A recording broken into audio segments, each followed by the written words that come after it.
Jinlar haqida nimalar bilasiz? Qancha ma'lumotingiz bor? Agar yetarli ma'lumotingiz bo'lmasa, ushbu videoni diqqat bilan ko'rib eshiting. Jinlar.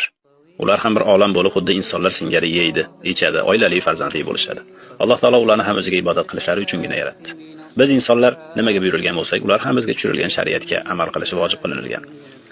Agar siz ularga ziyon bermasangiz, ular ham sizga ziyon berishmaydi. Faqat ularning oralarida insonlar singari dinidan qaytgan va razil ishlar bilan shug'ullanuvchi jinlar bor. Ana o'shalar insonlarga zarar bera oladi. Zararlarning har xil turlari bor. Ular haqida siz ko'p eshitgansiz.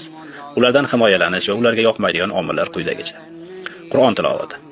Jinlar Qur'onni yoqtirishmaydi. Ayniqsa Baqara surasi, Oyatul Kursi, Falaq va Nas suralarini eshitganda ular qochadilar, hatto o'zlarini yo'qotib qo'yadilar. Payg'ambarimiz sollallohu alayhi vasallam aytganlar, Qur'on o'qiladigan uydan shayton qochadi deganlar. Ozodalik, poklik va tahorat. Jinlar iflos joylar va iflos insonlarga yaqinlashadi. Pokizalik ularga qarshi qalqondir. Junub holatda yurish ularni jalb qiladi. Har doim tahoratda yurish esa jinlarni yo'qotadi.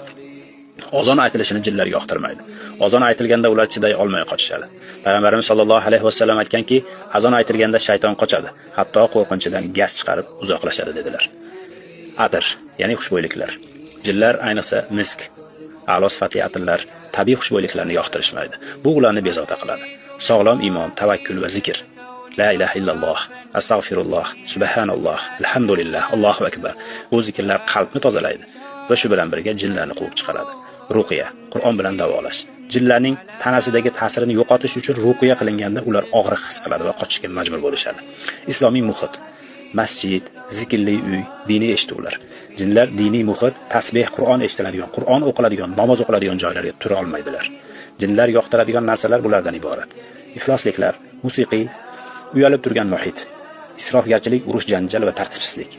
Xuddi shunday sharob, yalang'ochlik, zino, sehr kabi yomon ishlar jinlarni o'ziga jalb qiladi.